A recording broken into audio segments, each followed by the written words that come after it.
చిత్తూరు జిల్లా కుప్పం నియోజకవర్గం రామకుప్పంలో ఎంపీపీ ఎన్నిక దృష్ట్యా రాజకీయం వేడెక్కింది.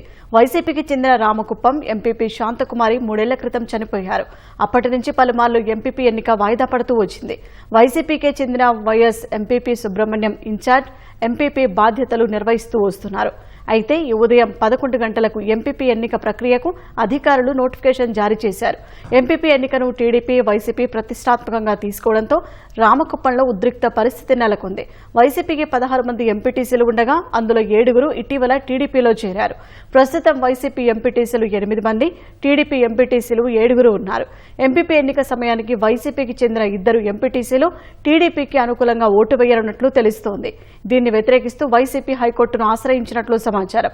ఎంపీపీ ఎన్నికలు అడ్డుకోవాలని, వైసీపీ ఎన్నిక నిర్వహించి తీరాలని టీడీపీ పట్టుబట్టడంతో అధికారులతో పాటు పోలీసులు అప్రమత్తమయ్యారు.